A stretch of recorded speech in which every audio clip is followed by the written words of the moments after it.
Recebamos o pastor Alberi com uma forte salva de palmas. Paz do Senhor Jesus, igreja, louvado seja Deus, mas esse privilégio de estarmos na casa do Senhor, amém? Com calor, mas dando glória a Deus, aleluia. Vamos ler 1 Samuel, capítulo 16, vamos ler o verso 18 apenas para começar. Glória a Jesus. Então respondeu um dos mancebos e disse: eis que tenho visto um filho de Jessé, o belemita, que sabe tocar bem, é valente, animoso, homem de guerra, sisudo em palavras, de gentil presença, o Senhor é com ele. Amém? Podeis assentar. Uma das histórias muito conhecida, talvez o rei mais popular e famoso de Israel, Davi, um grande líder que foi, desde jovem chamado e escolhido pelo Senhor.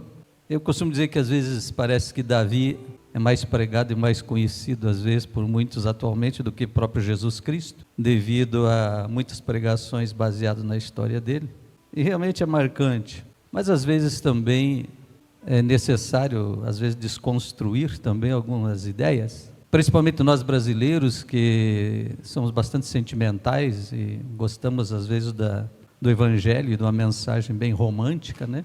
E já vi alguns que fazem, parece uma novela mexicana, né, de algumas coisas da Bíblia, aquela história do pobrezinho injustiçado, vitimizado, enfim, né? Daí aparece o benfeitor rico e muda a história, né? E as pessoas gostam muito disso. E já vi cometerem esses tropeços com a vida do Davi, e a coisa não é bem assim. Passando às vezes uma ideia de que o Senhor fez alguma coisa só porque era um sofredor, ou injustiçado, uma vítima da sociedade, um coitadinho, e longe disso a verdade. Às vezes faz isso com Davi, com Ana, com José, entre outros na Bíblia, e não é exatamente isso, e é disso que eu quero falar um pouquinho aqui.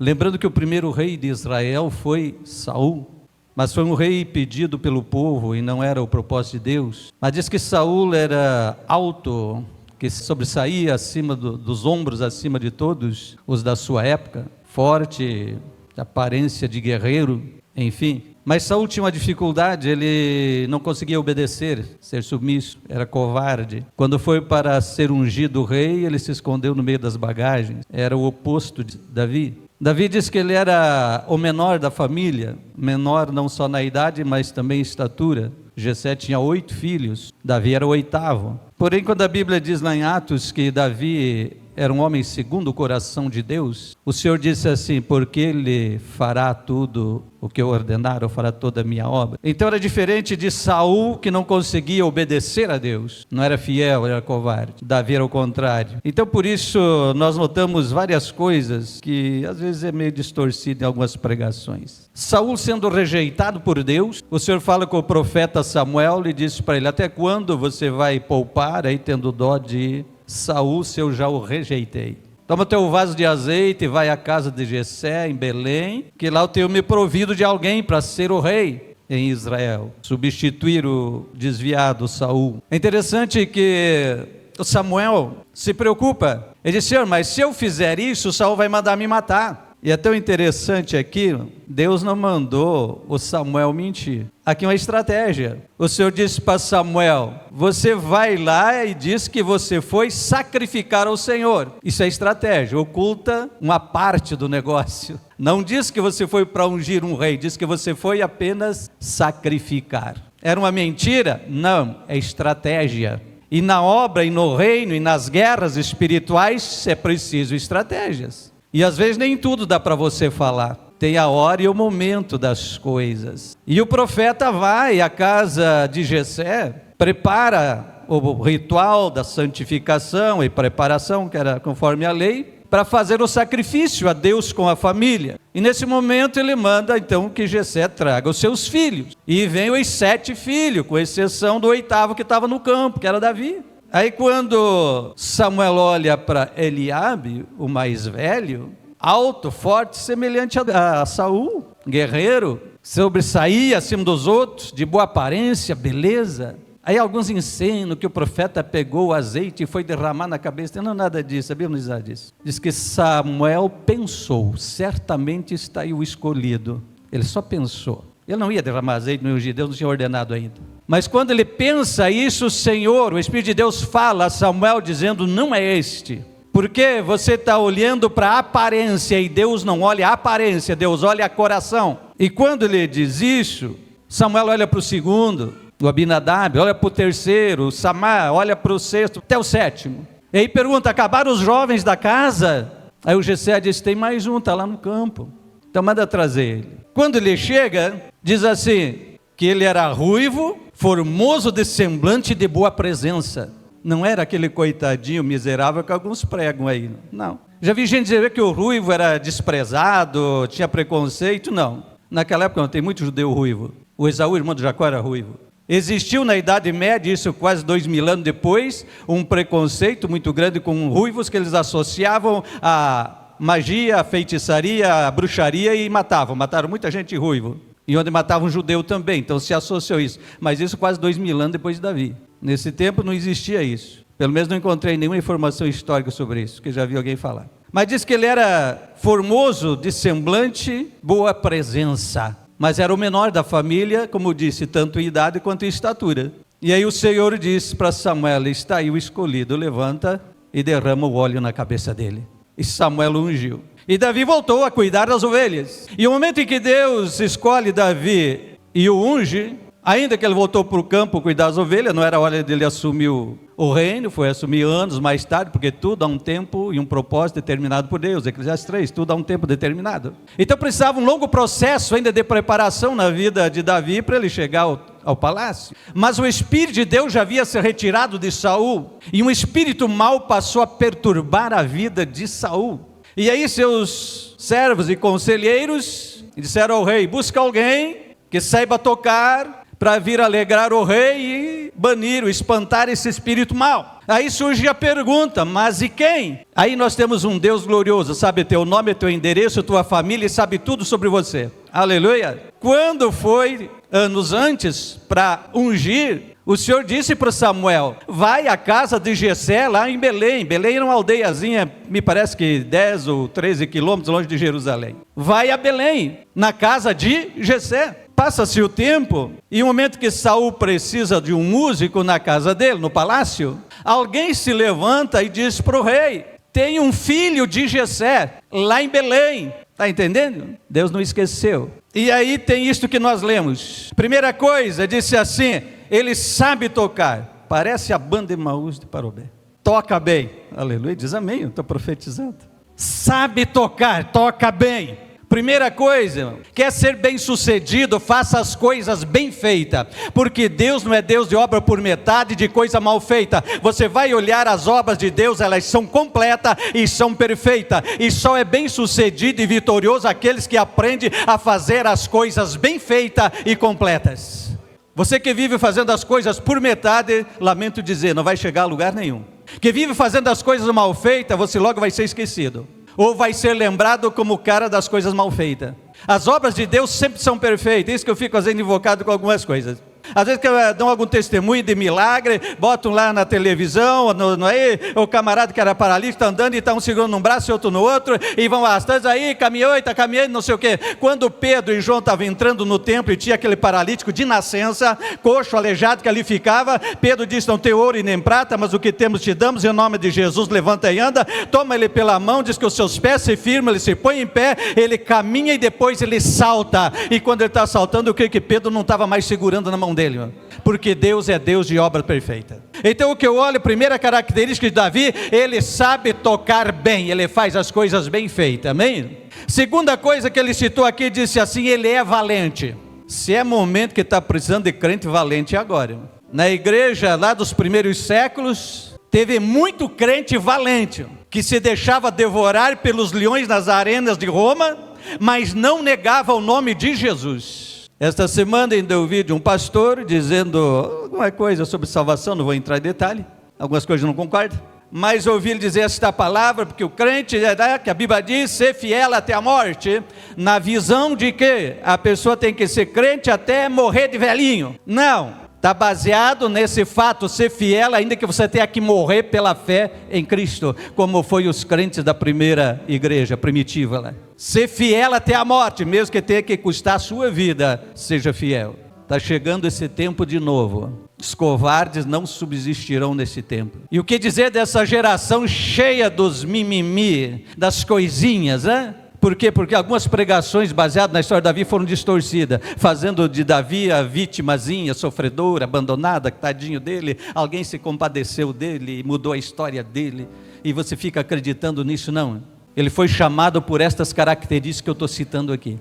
Ele era valente, pessoa corajosa, que encara e enfrenta os desafios da vida sem medo e sem receio. Como é que está a sua coragem de crente? No tempo da chamada cortina de ferro, que muitos nem sabem o que é, eu já mencionei aqui, que era da antiga União Soviética, nem me lembro bem que ano caiu, antes da virada do século, não é bem o ano. Diz que chegaram alguns soldados num porão subterrâneo, onde estavam alguns crentes reunidos, apontaram as armas e queriam saber quem eram os crentes. Quase todos negaram e fugiram. Sobrou uns 3 ou 4 lá. Vocês são crentes? Somos. Daí os soldados baixaram as armas, nós também somos. Nós só queria saber quem é de confiança aqui. Se nós podemos confiar. O comunismo é isso, irmão. Socialismo é isso. Vai dar uma olhada na história. O que era isso. Então quando alguém lembra de Davi e fala para Saul, diz ele, toca bem, sabe tocar. Ele é valente, porque ia para dentro do palácio. Talvez tivesse que acompanhar o rei nas guerras, como veio a ser depois. Agora tem outra característica, a terceira que ele disse aqui, ele é animado ou animoso, conforme a tradução da sua Bíblia. É uma pessoa de bom ânimo. Aleluia. Ah, que coisa, né? Só os mais velhos aqui vão lembrar. Vi um pastor falar há pouco e lembrei, nem lembrava mais desse negócio. Algumas décadas atrás, tinha um desenho na TV, do leão e da hiena, o Hard, sei lá, é o leão e a hiena. O leão era todo empolgadão, e a hiena vivia assim desanimada, dizendo, oh céus, oh vida, que azar. Quem é que viu esse desenho? Só eu, do tempo do dinossauro. Você já viu o crente assim? Não é crente. Me desculpe, não é crente. Parece que está de mal com a vida o tempo todo, não? Davi foi chamado porque ele era animado, ou seja, tinha bom ânimo. Ah, mas não era o coitadinho e desprezado, sofria preconceito, não era nada. Deus estava trabalhando, forjando ele lá nos campos, cuidando de ovelha, tocando a sua harpa e Deus falando com ele, preparando e revelando as coisas para a vida dele. Ele tinha bom ânimo. Como é que está o seu ânimo hoje? Amanhã é segunda-feira, Jesus, misericórdia. Está que nem a hiena do desenho? Que é uma semana vitoriosa, você vai ter que sair daqui hoje animado, irmão. Vai ser uma semana de conquista, uma semana de bênção, os problemas são aí para ser resolvidos, Deus é contigo, aleluia. Ânimo. Olha, quando Moisés morreu, o Josué ficou triste, ele era o parceirão, o número 1 ali do lado de Moisés. Aí o Senhor vem para Josué e diz assim, te anima, rapaz. Vamos falar o gauchês aqui, né? Te anima, porque tu vai fazer esse povo herdar a terra. Te encoraja, vai em frente, anda na minha palavra, não te desvia, nem para a direita, nem para a esquerda, ela te fará prosperar em todo o teu caminho, tenha bom ânimo. Aí o Josué toma jeito, e quando ele vai falar com o povo, depois eu falo isso. Quarta característica que ele falou aqui do Davi, ele é homem de guerra, está entendendo? Ele é homem de guerra. Se ele era valente, como eu falei antes, só podia ser homem de guerra. Mas ele não era o menino lá do campo, cuidador de ovelha? O tempo passou, as experiências ele estava tendo. Alguém já testemunhou para o rei, ao indicar o nome dele, dizendo ele é homem de guerra. Cadê os guerreiros do Senhor? Tá pouco, tá viu? Eu vi uns amém muito fraquinhos aqui em cima, que eu diria aqui embaixo. Cadê os guerreiros do Senhor? Como é difícil, né? Porque eu acho que a culpa é nós mesmos da liderança, que ficamos pregando a coisa invertida. Você que está sofrendo, você que é vítima, você que é coitadinho, você que é isso, você que é aquilo, vem para cá, Deus sei o quê. Há um tempo que Deus está convocando guerreiros para a sua obra. Amém, jovens? Se espelha no Davi. Ele era então homem de guerra. Depois, um pouquinho mais adiante, capítulo 17, verso 28, quando Jessé chama Davi e manda ele ver os seus irmãos na guerra, como é que estavam, para aquele momento que depois ele vai enfrentar o Golias. O irmão mais velho dele lá, o Eliabe, quando viu a Davi, falou da ousadia de Davi. Eu sei que tu é presunçoso, vamos falar assim no nosso jeito, que tu é metidinho, tu quer ser o cara, né? Eu sei que tu está aqui porque tu gosta de guerra, tu quer ver sangue, tu quer ver morte. O que tu faz aqui? Diz que Davi se desviou dele e foi para ouvir outro e dizer, o que foi que o rei mesmo disse? O rei disse que quem enfrentar o Golias, ele vai dar a filha dele em casamento, vai dar muita riqueza e vai proteger a família e isentar vitalício de impostos. Davi diz, opa, essa bênção eu quero. Essa bênção eu quero.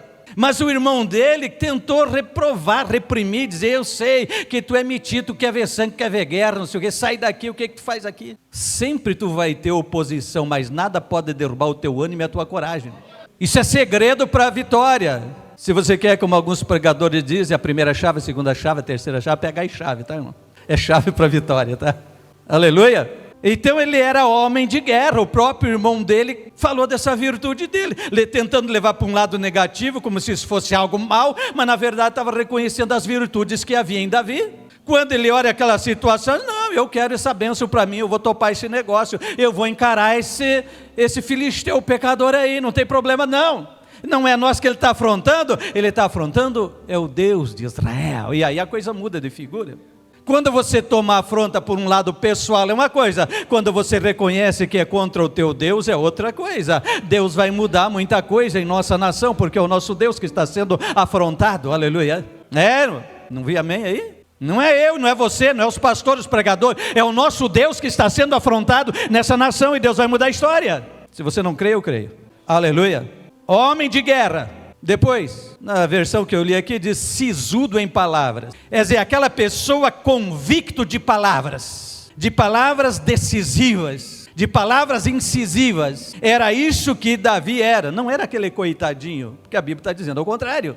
Está entendendo? Então ele era de palavra forte, decisiva, incisiva, clara, decidido nas coisas. É isso que está dizendo aqui. Ele é sisudo em palavras. Ele tem boa conversa. Ele honra a sua palavra. E aí pegou pesado, né?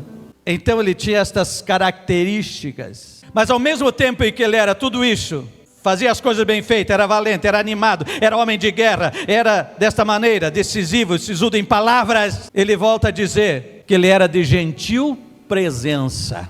Você já viu gente que diz que é cheio do Espírito, que é ungido, mas é um mal educado até com a plateia? Você já viu isso? Ah, eu já vi. Xinga. Então, apesar de todas essas características de homem de guerra, diz assim, ele era de gentil presença. O que é isso? Tanto que quando ele chegou na presença de Saul, diz que Saul amou muito ele.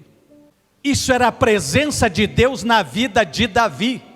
Se você é uma pessoa que todo mundo se afasta de você, você é uma pessoa de poucos amigos, de maus relacionamentos, cuidado, pode ser que Deus não esteja na sua vida. Pelo menos não esteja aparecendo. Porque se Deus está na sua vida, a personalidade de Cristo se manifesta em você, as pessoas amarão estar perto de você. Terão prazer em estar em roda de você. Em te ouvir alguma coisa, porque só vai sair coisa que edifica da sua boca. Porque vai transmitir aquilo do que o seu coração está cheio. Jesus já dizia isso. Então quando Davi chegava, ele era de gentil presença, ele era de uma presença agradável, as pessoas amavam estar perto dele. O próprio rei endemoniado que amou muito a Davi quando ele chegou. Jesus Cristo na nossa vida atrai as pessoas para perto de nós. Nossa presença se torna agradável no ambiente onde andamos, ou passamos, ou convivemos, porque é a presença de Jesus em nós. Será que isto serve esta noite para você desejar mais de Deus em você? Talvez você esteja perguntando, mas e como é que eu tenho mais de Deus na minha vida?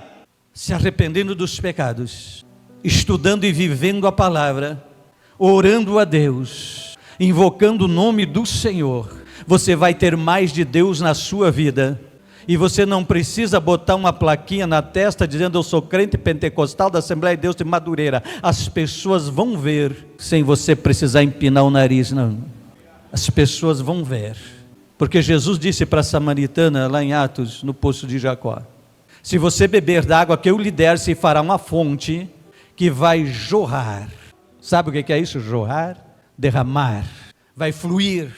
E isso nem precisa esforço, as pessoas vão ver em você, aleluia. Ele era de gentil presença, ruivo, formoso de semblante. Já diz lá um provérbio, não lembro agora, que a alegria de coração aformoseia o rosto. É porque que Neemias, quando o povo estava reconstruindo, disse: a alegria do Senhor é a vossa força. Porque Paulo escreveu nas suas cartas dizendo: regozijai-vos no Senhor, porque a alegria é uma marca de Cristo na nossa vida. E a tristeza é um laço que Satanás prende as pessoas para destruição e morte. Mas a presença do Espírito é alegria na vida do crente. Ah, pastor, mas não sabe das lutas e dificuldades que eu tenho essa semana. Mas se você estiver alegre, animado em Deus, os problemas ficarão menores e as soluções virão mais fáceis. Aleluia!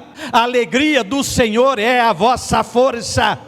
Te alegra em Deus. E para encerrar ali, a sétima coisa que o servo de Saul observou em Davi, quando estava o indicando, disse assim: Deus é com ele. Aleluia. Que testemunho. Saul, esse jovem, deu o seguinte: Deus é com ele. Para alguém que já estava desviado, caído da graça, longe de Deus, era tudo que precisava um homem de Deus dentro do palácio.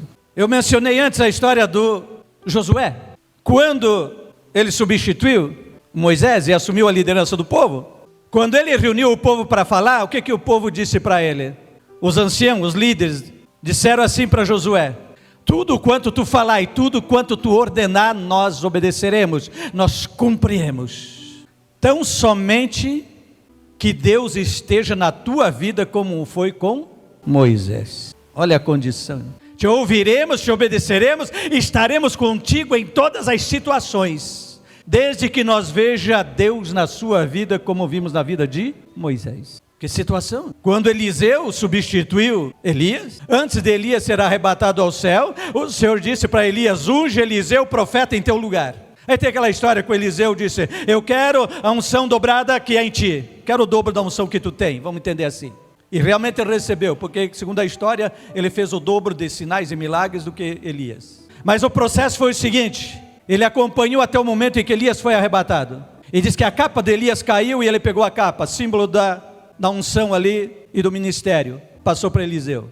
Elias já tinha a escola de profetas, e tinha muitos lá dos filhos dos profetas. E eles estavam todos observando o que ia acontecer. E quando Eliseu vem com a capa de Elias e chega na beira do Jordão, que estava transbordando, você vai encontrar ali registrado na Bíblia que diz assim, que Eliseu feriu a água do rio com a capa. Certamente feriu, dá a entender que ele bateu na água com a capa. E ao fazer isso ele fez a seguinte interrogação: onde está o Deus de Elias? E quando ele fez isso, diz que a água do Jordão se abriu.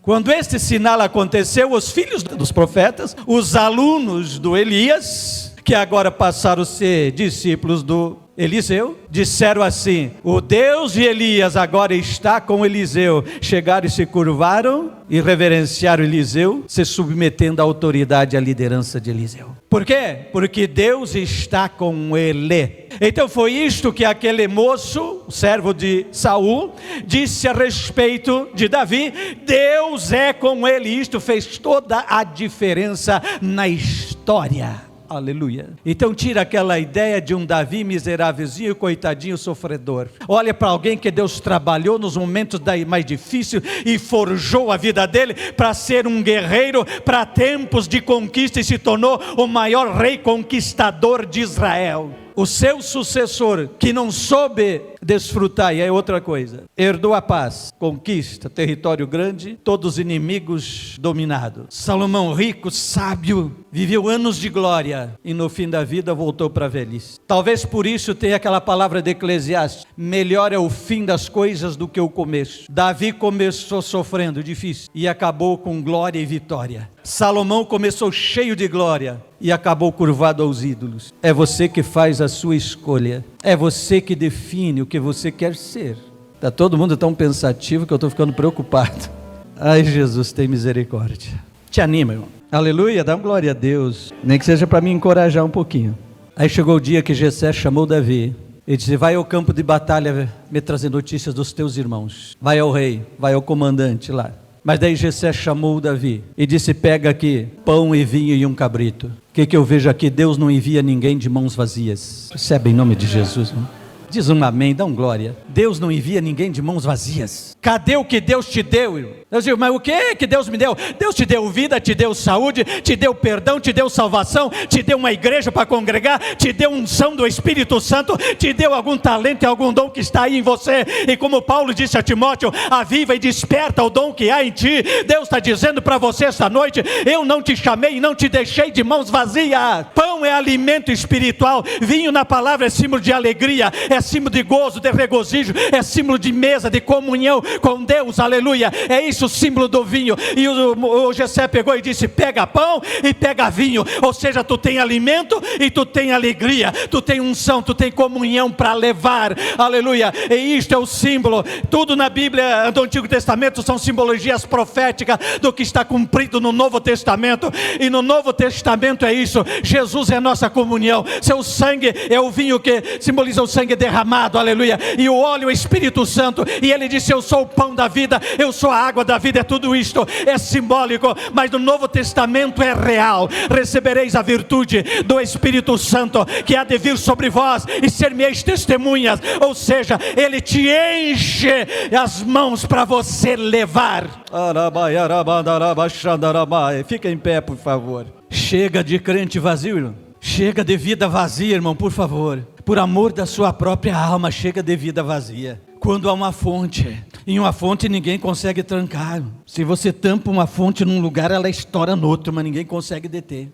E Jesus disse: vai nascer em você uma fonte. Ele não envia ninguém de mão vazia. Você é a igreja, você tem o que dar para o seu amigo, para o seu vizinho. Você tem pão e você tem vinho, ou seja, você tem alimento e você tem alegria e gozo. Você tem mensagem do céu, boas novas, evangelho de Cristo, é isso. Você tem para dar. Deixa descer a hiena do ai vi, daí isso, aí aquilo. O ai é para o mundo, irmão. Para a igreja é tempo de renovo, é tempo de alegria, é tempo de ânimo no Senhor. Se o próprio Jesus disse: tenha um bom ânimo, não rejeite esta pregação. A gente está ministrando a palavra, eu achei que os pregadores sabem disso. Você sente, e às vezes até percebemos quem está recebendo e quem está rejeitando. Não deixa a incredulidade dominar a sua vida, não deixa. Quando diga que alguém está rejeitando, porque eu estou vendo gente que não está conseguindo crer nesta palavra, que Deus pode fazer da sua vida uma bomba atômica onde você vive, que vai mudar a história para sempre. Para de ser alguém que só pede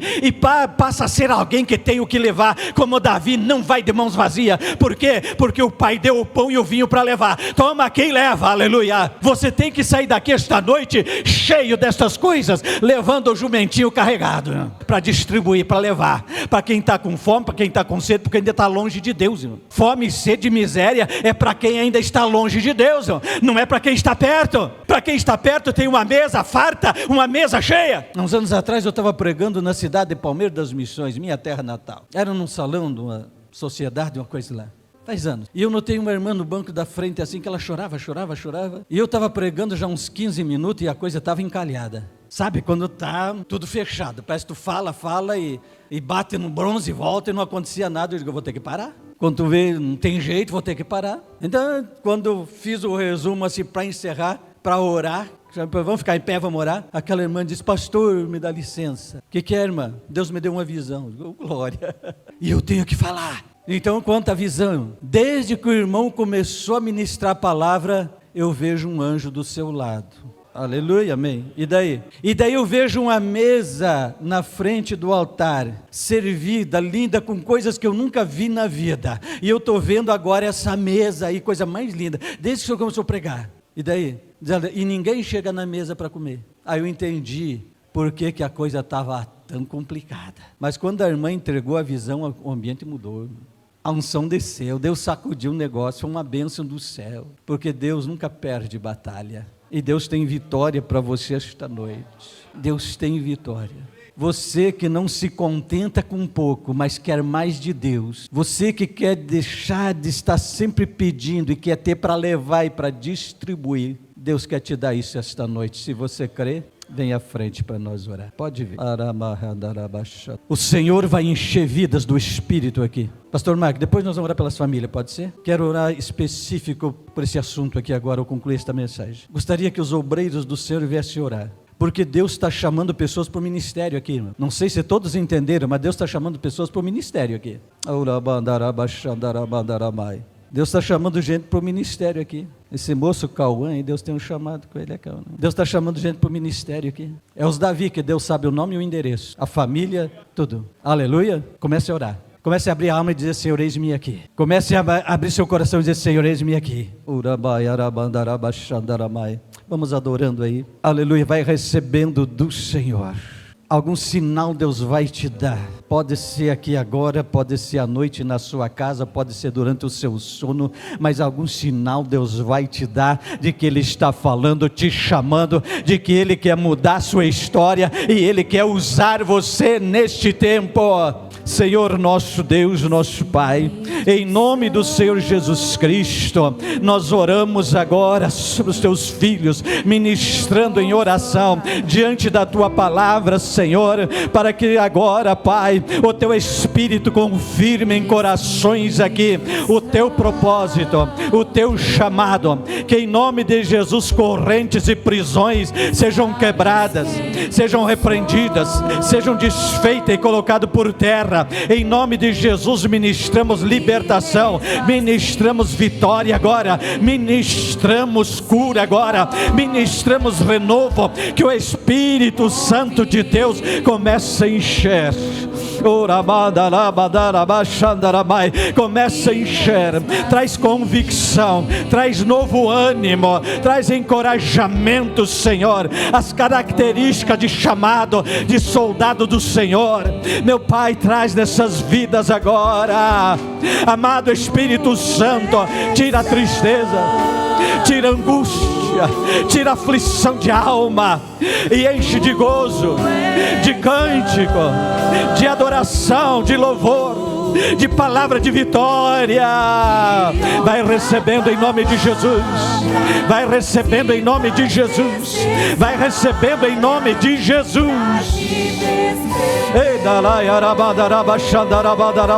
Aleluia. Você que é batizado no Espírito Santo, fala em língua, seja usado, use essa arma que Deus te deu. Você que não é, recebe em nome de Jesus, seja batizado no Espírito Santo, fale, profetize, tenha visão de Deus, visão do Espírito. Deus é contigo. Procuro falar. Pisa em cima da dúvida, creia na vitória. O impossível Deus está fazendo, o que você não pode, Ele pode por você. Creia nesta noite. Aleluia, aleluia. Meu consolador. Adore, adore, seja cheio do Espírito.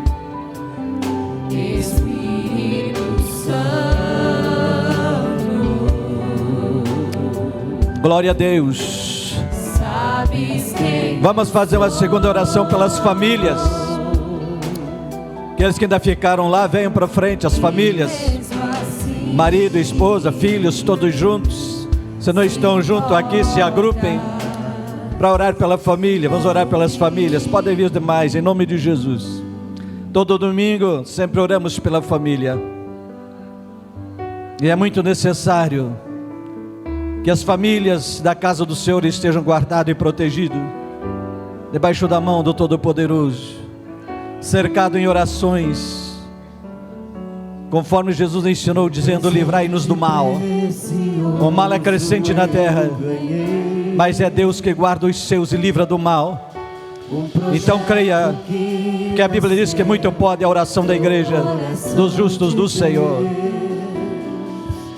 Meu tesouro é o meu lar, onde a paz e o amor, onde ser. Pastor Michael vai estar orando pelas famílias. Obrigado, pastor. Lá em casa posso ser quem realmente sou. Diferenças até poderão acontecer. Mas quando a mágoa tem razão, prevalece o perdão. Para sempre assim será. Vamos declarar juntos: a minha família, debaixo da graça, guardada nas asas, guardada nas asas de quem a criou. Bem-aventurado Eu sou por ter meu lar na presença do Senhor. Feche os teus olhos. Pai, nós te louvamos pela tua palavra ministrada pela vida do pastor Oberi. Obrigado, Senhor, pela tua palavra. Tua palavra é lâmpada para os nossos pés, a tua palavra é luz para o nosso caminho. Neste momento, Senhor, estamos reunidos com a nossa família. Alguns aqui estão representando a sua família, a sua casa. E nós queremos declarar que a nossa família é do Senhor Jesus. Declaramos, Senhor, a falência de todos os planos de Satanás contra as famílias aqui representadas, Senhor.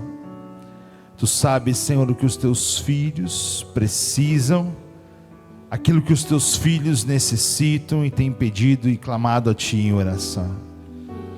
Pai, na autoridade do nome de Jesus e como sacerdote, Senhor, nessa igreja, eu quero, Senhor, rogar a Tua mão estendida de favor sobre cada casa, cada família aqui, Senhor.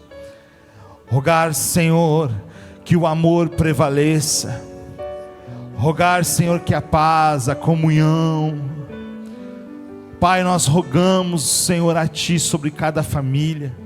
O Senhor abençoe os filhos, as filhas. Pai, em nome de Senhor Jesus, nós queremos, Senhor, apresentar os Teus filhos e rogar as mais ricas bênçãos. Bênçãos espirituais, bênçãos físicas, bênçãos materiais, Senhor. E nós declaramos, Pai, que a nossa casa e a nossa família pertence ao Senhor Jesus. Nós declaramos que a nossa casa irá Te servir, Senhor. Por isso, meu Rei, nós oramos. Por isso, meu Rei, nós clamamos a Ti, Senhor, e Te entregamos a nossa vida, a nossa casa, e declaramos, Senhor, uma semana cheia de bênçãos, uma semana, Senhor, cheia de vitória, para a glória e honra do Teu nome. Nós oramos em nome do Pai, do Filho e do Espírito Santo. E quem concorda, diga amém. Abraça a sua casa, abraça a sua família. Debaixo da graça, Guardada nas asas de quem a criou. bem-aventurado Eu sou por ter